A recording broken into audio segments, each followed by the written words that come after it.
خاوتي غوتاتي اهلا وسهلا مرحبا بكم يا جماعة الخير صباح الخير عليكم زول فلاون والسلام عليكم. J'espère que vous allez bien, j'espère que vous vous portez bien.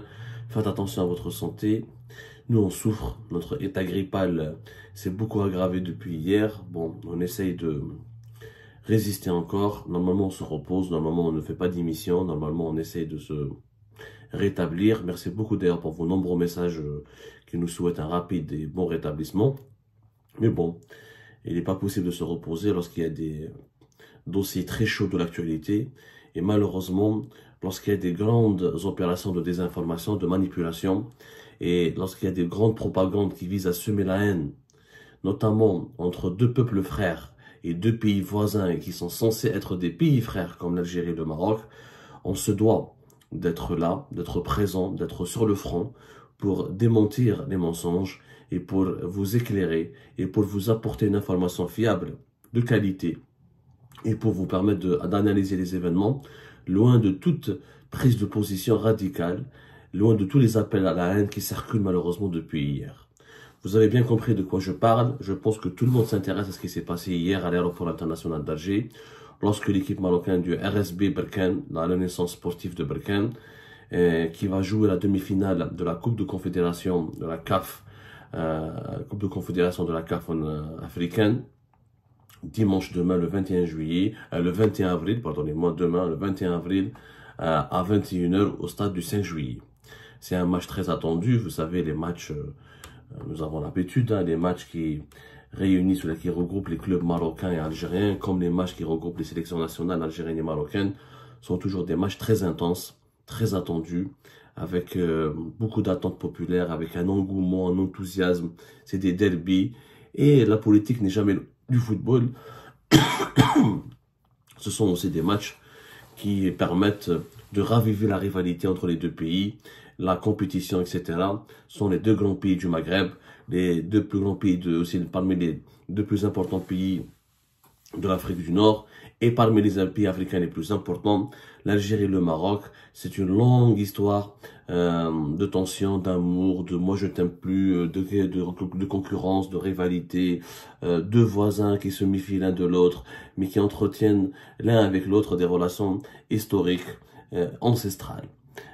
Ces retrouvailles sur le terrain du sport, pas uniquement dans le football, ont toujours donné lieu à des polémiques, à des quelquefois ces polémiques dépassent beaucoup les limites malheureusement, et à des moments très chauds, à des moments de quelquefois l'enthousiasme se transforme en anxiété, en angoisse. Chacun des deux parties essaye de dominer l'autre parce qu'on mélange la politique avec le sport. Mais hier, ce qui s'est passé, c'est tout simplement malheureux. C'est malheureux d'abord pour les médias, parce que aucun média hier, que ce soit du côté algérien ou du côté marocain, n'a dit la vérité, ou l'on a cherché à dire la vérité, ou l'on a cherché à trouver la vérité. Hier, soit du côté marocain ou du côté algérien, il y a eu de la désinformation, diffusion massive de fake news, beaucoup de, malheureusement, de youtubeurs, d'activistes, de journalistes, de médias sociaux, d'internautes tout court d'ailleurs, ont instrumentalisé la polémique qui a eu lieu hier à l'aéroport international d'Alger entre les dirigeants du club du RSB et les autorités algériennes pour semer la fitna entre les deux pays, pour aggraver le fossé, pour creuser encore davantage le fossé de l'incompréhension et des malentendus, pour ne pas dire pour le fossé de la haine. Ils ont alimenté encore davantage la polémique, ils l'ont aggravé en diffusant des appels à la haine et en diffusant des informations totalement fausses. On a raconté tout et n'importe quoi. On a diffusé des images sans les contextualiser, on a diffusé des informations sans les vérifier, on a diffusé des séquences sans préciser le contexte, les circonstances dans lesquelles ces séquences se sont déroulées. On a raconté tout et n'importe quoi hier avec comme seul objectif, comme d'habitude, semer la fitna, diviser les Algériens et les Marocains, les retourner les uns contre les autres, et toujours il y a des gens qui rêvent, malheureusement, c'est malheureux, il y a des gens qui rêvent que l'Algérie et le Maroc entrent en guerre, que le sang coule entre les deux pays. Il y a des gens, je crois, c'est des malades mentaux, ils fantasment sur une guerre entre l'Algérie et le Maroc. Leur seul fantasme, c'est que nous, les Algériens et les Marocains, on s'entretue. ربي يهديهم ربي يهديكم يا ناس خافوا ربي وربي يهديكم. Dans cette émission, nous allons vous dire la vérité, rien que la vérité, avec l'objectivité la plus absolue. Là, nous sommes des journalistes. Avant d'être algérien, on est journaliste. Avant d'être maghrébin, on est journaliste. Avant d'être un être humain tout court, on est d'abord journaliste. On va laisser de côté les émotions et on va travailler sur les faits. D'abord, la vérité des faits. Qu'est-ce qui s'est passé réellement? Ensuite, comment peut-on analyser ces faits et comment on peut les commenter d'une façon conforme à la déontologie et à l'éthique, c'est-à-dire sans prise de parti, sans appel à la haine, tout en appelant à l'apaisement, et dans le cadre le plus amical pour préserver les relations fraternelles entre les deux peuples. Voilà notre manière de travailler. Et ce qui est censé être d'ailleurs, malheureusement, ce n'est pas le mode d'emploi de tous les médias algériens et marocains, mais c'est comme ça qu'un média sérieux et professionnel est censé travailler. Je ne veux pas donner des leçons de morale, mais quelquefois il faut le dire, parce que, encore une fois, on ne peut pas venir prétendre être journaliste ou prétendre être un média et semer la fitna et aggraver les tensions entre les deux pays, parce que là, franchement, c'est immoral. Mettre de l'huile sur le feu, c'est profondément immoral et c'est salopard. On a besoin de médias qui éclairent les opinions publiques, mais qui alimentent, encore une fois, les polémiques. Où ça, d'abord, au début, tout a bien commencé. Pour la première fois, la délégation sportive marocaine a été autorisée à rejoindre l'Algérie via un vol direct. Auparavant, depuis la rupture des relations diplomatiques en août 2021 et la fermeture de l'espace aérien par l'Algérie à tous les avions provenant du Maroc en septembre 2021, les délégations sportives marocaines étaient contraintes de passer par la Tunisie pour rejoindre l'Algérie. Ça s'est passé à maintes reprises, Flashan 2023, il y a eu pas mal d'événements sportifs. Où malheureusement les sportifs et les athlètes marocains, notamment les footballeurs, ne pouvaient pas venir jouer sur le territoire algérien à travers un vol direct, toujours de se soumettre, ils étaient obligés de se soumettre à l'obligation de passer par le territoire tunisien. Ensuite de prendre un autre avion pour venir vers l'Algérie.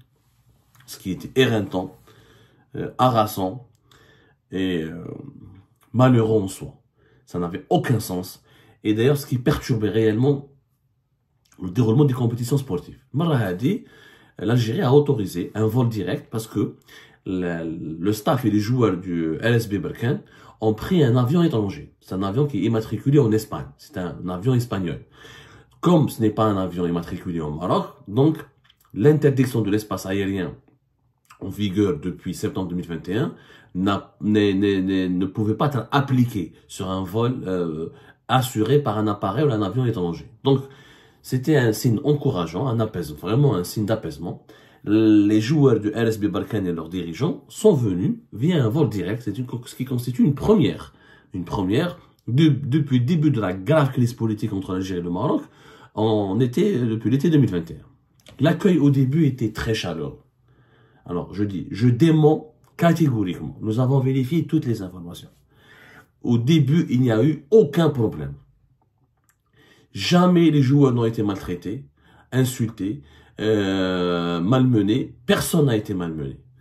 L'USMA, alors comme le veut les traditions sportives, c'est l'USMA qui accueille le match aller. Donc celui qui accueille ses invités du LSB de Berkane.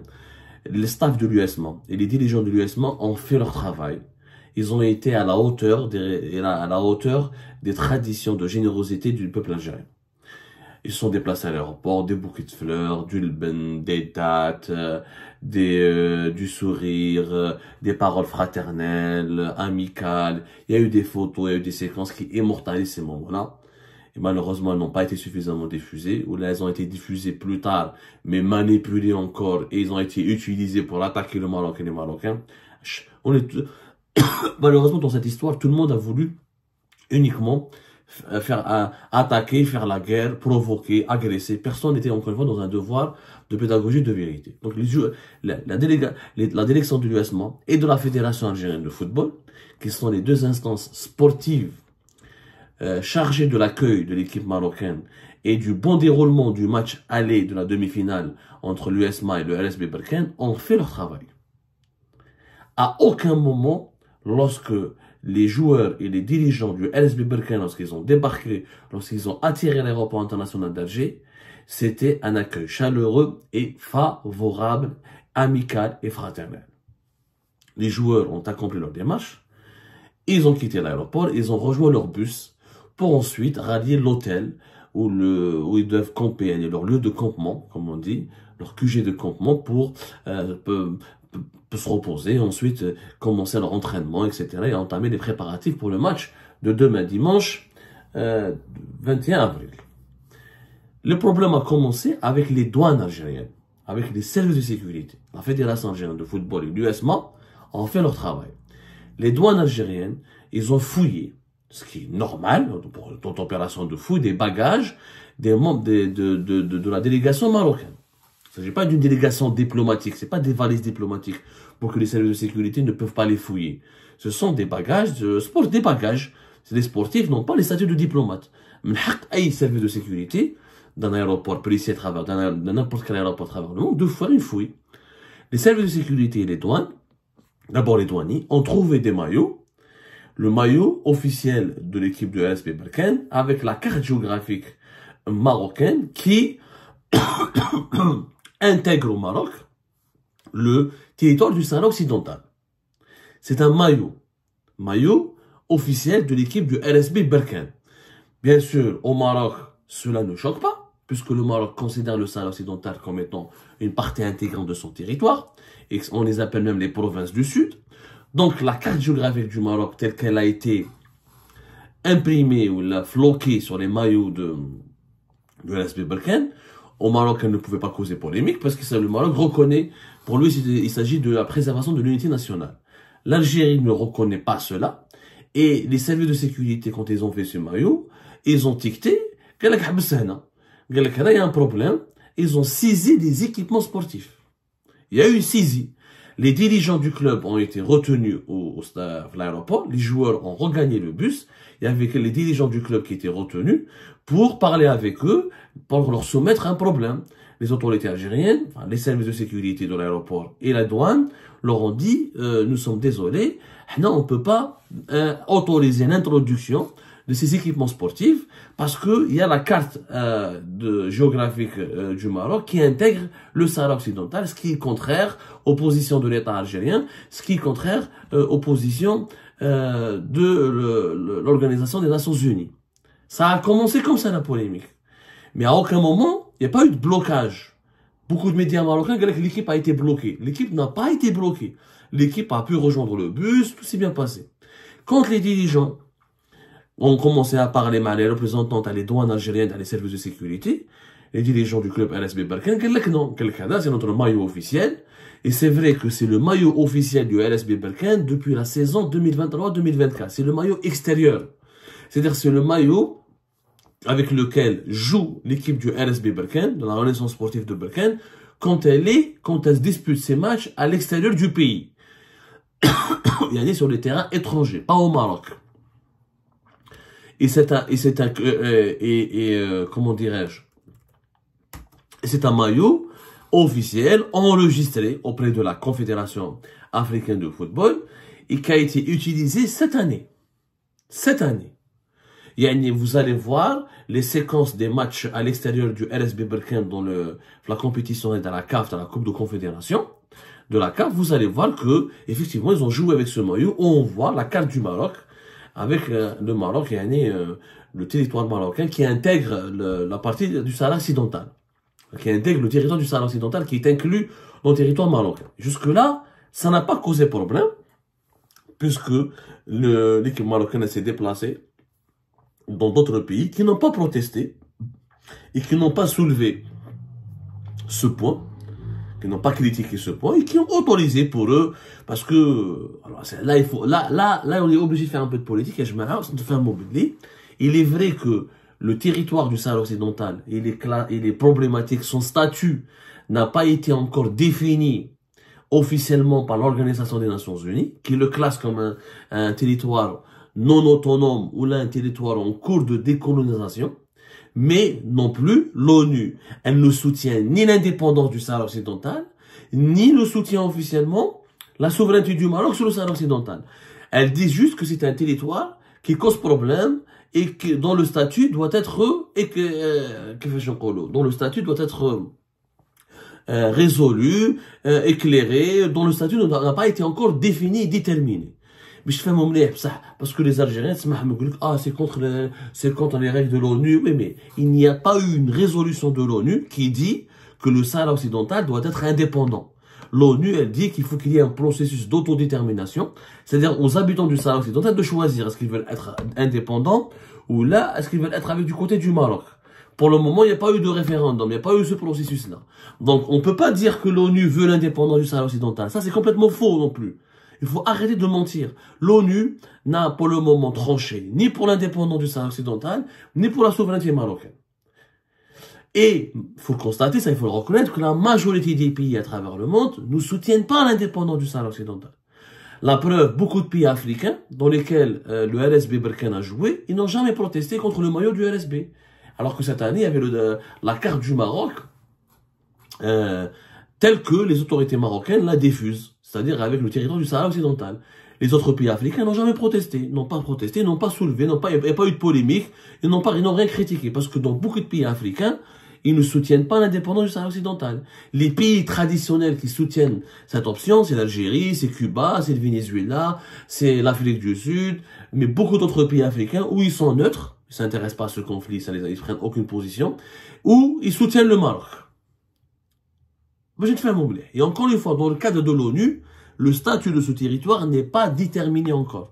Il est problématique, mais il n'y a pas eu de résolution, ni en faveur de l'indépendance, ni en faveur de la souveraineté marocaine. Donc les autorités algériennes ne qablouch. Il est hors de question que ces équipements sportifs soient introduits en Algérie. Ils ont été saisis. Quand les équipements sportifs ont été saisis, les dirigeants du club Match Bob Chelhal, ils ont vigoureusement protesté, ils ont demandé à leurs joueurs de quitter le bus et de revenir à l'aéroport. Les dirigeants du RSB Berkane, ils ont dit qu'il n'est pas question pour nous de jouer ce match. On va pas aller à l'hôtel. On refuse de se rendre à l'hôtel. On refuse de rester. Et on refuse de jouer le match si nos maillots ne sont pas restitués. Les joueurs sont revenus vers l'aéroport. On a khaltat. Effectivement, il y a eu quelques scènes d'accrochage. Mais c'est des accrochages isolés entre certains douaniers algériens et certains joueurs, c'est surtout les dirigeants, même pas les joueurs, certains dirigeants, certains membres des staffs dirigeants du RSB Berkane. Il y a eu des échanges de mots, il y a eu une tension. Il y a eu quelques séquences malheureuses, il y a eu de la tension. Mais il n'y a pas eu d'agressivité illimitée, il n'y a pas eu, alhamdoulilah, il n'y a pas eu de brutalité policière. Il y a eu de la tension, il y a eu des échanges de mots. Il y a eu des provocations de part et d'autre. Les services de sécurité algériens ont eu des provocations. Les dirigeants du RSB Berkane, ils ont prononcé quelques mots ils ont aussi fait quelques provocations. Ça a suscité une ambiance très tendue. Même bad, c'est là où la CAF sont intervenus, la Confédération africaine de football a joué le rôle de l'arbitre. Il y a eu une réunion au niveau de l'aéroport d'Alger entre les représentants du RSB Berkane, la Fédération algérienne de football et les représentants de la CAF, plus les services de sécurité algériens. Et pour les autorités algériennes, leur position a été claire. Ces équipements sportifs seront saisis et elles ne seront pas autorisés et leur entrée sur le territoire algérien ne sera pas autorisée. C'est-à-dire que les joueurs et l'équipe du RSB Berkane ne peut pas utiliser le fameux maillot avec une carte, avec la carte géographique du Maroc, avec l'image du territoire marocain qui inclut le Sahara occidental. Les autorités algériennes, ils ont utilisé des arguments juridiques. C'est des arguments qui s'appuient sur le règlement de la Coupe de la Confédération de la CAF. C'est vrai qu'il y a un règlement de la Coupe de la Confédération de la CAF qui est téléchargeable sur le site de la CAF, Confédération africaine de football, cafonline.com. C'est un document de 49 pages. Il y a une partie qui concerne le maillot des joueurs. La CAF, dans le cadre de la compétition de la Confédération, la Coupe de la Confédération, il y a des règlements, il y a des critères, il y a des conditions qui fixent le port des maillots par les joueurs des équipes qui jouent ou qui disputent les matchs de cette compétition. L'article concernant la partie du maillot des joueurs, qui a deux articles, l'article 6, avant le match, avant les matchs du groupe, la publicité sur les équipements des joueurs est autorisée à condition d'être en conformité avec la législation du pays organisateur et à condition d'être en conformité avec les règlements de l'équipement de la CAF. L'article 6. L'article 7, il dit, l'équipe visiteuse devra obligatoirement se déplacer avec deux jeux de maillots. L'un portant de la publicité et l'autre vierge de toute publicité. Les autorités algériennes, ils ont utilisé ces deux articles. Ils ont affirmé que sur le maillot de l'équipe du RSB Berkane, il y a une publicité qui n'est pas en conformité avec la législation algérienne. Cette publicité concerne le territoire marocain qui inclut la partie du Sahara occidental. Pour l'Algérie, pour l'État algérien, c'est une publicité mensongère qui est illégale en Algérie. Donc l'article 6 s'applique, selon les autorités algériennes, il s'applique, et les équipements des joueurs qui contiennent des publicités jugées illégales du point de vue de la législation du pays organisateur, parce que c'est l'Algérie le pays organisateur du match aller. C'est pas le Maroc, c'est l'Algérie. Le match aller se déroule à Alger. Donc là, c'est la législation algérienne qui est appliquée. La législation algérienne interdit toute publicité en faveur d'un Maroc qui inclut le Sahara occidental. Voilà ce que les autorités algériennes ont dit. Puisque l'article 7, il oblige normalement l'équipe du RSB Berkane d'avoir deux équipements, deux maillots. Maintenant, on va saisir le maillot avec la publicité pour le Maroc, pour le territoire marocain avec le Sahara occidental, et libre aux joueurs du RSB Berkane d'utiliser leur deuxième maillot, il n'y a pas de publicité. C'est le règlement de la CAF. Les deux articles, ils existent. Moi, je ne suis ni du côté des autorités algériennes, ni du côté des autorités marocaines. Moi, je suis un journaliste honnête qui fait son travail. Le règlement, il est téléchargeable. Le site de la CAF online, Confédération africaine de football en ligne, voit l'article 6 et 7. On parle de publicité. Maintenant, la délégation marocaine, elle a protesté. Elle ne considère pas la carte géographique du Maroc comme étant une publicité. Pour elle, ce n'est pas une publicité. Pour elle, la direction du club, elle entend par publicité un message publicitaire qui concerne une entreprise. Ou un sponsor, c'est une marque de thé. Justement, c'est une marque de thé apparemment qui est fabriquée dans le territoire du Sahara occidental. Ce que le Maroc appelle les provinces du Sud. Bon. Donc, là, il y a eu un conflit. Pour les responsables du club RSB Berkane, non, les autorités algériennes se trompent. Elles manipulent, elles font exprès, elles font de la provocation. La carte géographique du Maroc n'est pas une publicité. Là, ça a le conflit. Oui, c'est ça. La CAF, à ce moment-là, elle intervient et elle demande au club du RSB Berkane de rejoindre son hôtel. Elle a donné l'ordre aux Marocains, à la délégation marocaine de rejoindre leur hôtel et d'attendre les conclusions d'une décision définitive de la Confédération africaine de football. Les joueurs ont très tard dans la nuit du vendredi, hier très tard, à une heure tardive de la nuit de hier vendredi, ils ont pu, tout le club, donc tous les dirigeants, le staff, tous les membres du club, toute la délégation marocaine a quitté donc l'aéroport international d'Alger pour rejoindre son hôtel à Alger. Maintenant, la polémique se poursuit, parce que du côté marocain, les médias marocains continuent d'affirmer que l'équipe du RSB Berkane ne va pas jouer le match, tant que la CAF ne lui donne pas l'assurance qu'elle va récupérer ses équipements et son maillot. Ça, c'est la version marocaine. Pour la version algérienne, c'est que c'est réglé. La CAF, elle a donné sa décision. Elle a d'ores et déjà donné sa décision. Et elle a demandé ce matin à l'équipe, ce samedi 20 avril, à l'équipe de Marocaine de jouer le match sans le maillot, qui inclut, ou qui montre, qui affiche une carte géographique du Maroc avec le territoire du Sahara occidental. L'article 6 devra s'appliquer et le maillot de l'équipe de RSB Berkane devra se conformer à la législation du pays organisateur. Voilà. C'est une version qui est démontrée pour le moment par les médias marocains. Mais le club du RSB Berkane n'a pas fait de communiqué officiel. Il n'y a pas non plus un communiqué officiel de la CAF. On attendra de voir ce qui va se passer. Mais la logique voudrait que ce match se déroule demain à 21 h avec un autre maillot, puisque visiblement l'argument juridique algérien serait beaucoup plus juste, parce qu'on peut estimer qu'il s'agit d'une publicité. D'ailleurs, ça rappelle ce qui s'est passé en 2021, mais à la finale, à la JSK, face à un autre club marocain, c'était le Raja de Casablanca, toujours dans le cadre de la compétition de la CAF, la JSK avait mis elle avait mis les noms, le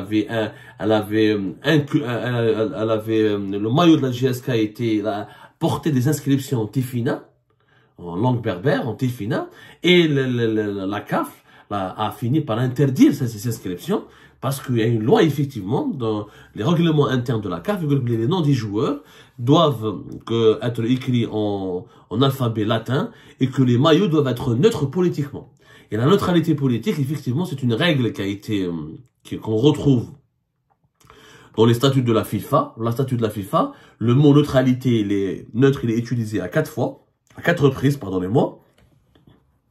Et les règles de la FIFA demandent aux clubs, aux sélections nationales, aux membres aux fédérations sportives de football, d'observer une neutralité en matière de politique et de religion. La neutralité en matière politique, ça veut dire quand il y a un conflit politique, et la JSK, voilà, hein, c'était pas un conflit politique. Il n'a pas mis le drapeau de la Kabylie indépendante ou le drapeau du MAC. C'est juste un alphabet Tifina.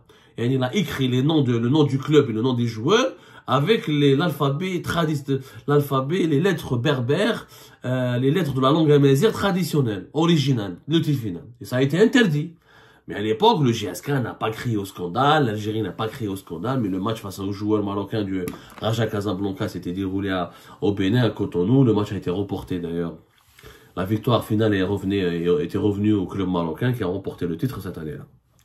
Donc voilà ce qui s'est passé entre le RSB Berkane et les autorités algériennes. Pour le moment, les autorités algériennes certifient que la CAF est de leur côté, que la Confédération africaine de football leur a donné raison, et que les maillots comportant la carte géographique du Maroc ne peuvent pas être utilisés par les joueurs et le club marocain parce qu'ils ne sont pas conformes à la législation algérienne. Et fin de la polémique. Pour le côté marocain, il dit que non. Le club ne va pas jouer s'il n'est pas autorisé à jouer avec ce maillot-là. On va attendre ce qui va se passer, le suspense, mais je pense que l'affaire, elle est pliée, mais qu'il ne faut pas crier, qu'il ne faut pas lui donner une coloration politique exceptionnelle. C'est-à-dire que voilà, l'Algérie a utilisé quelques arguments juridiques, le club marocain a utilisé aussi quelques arguments juridiques, la Confédération africaine de football doit se prononcer. Maintenant, encore une fois, il faut revenir au-delà des malentendus.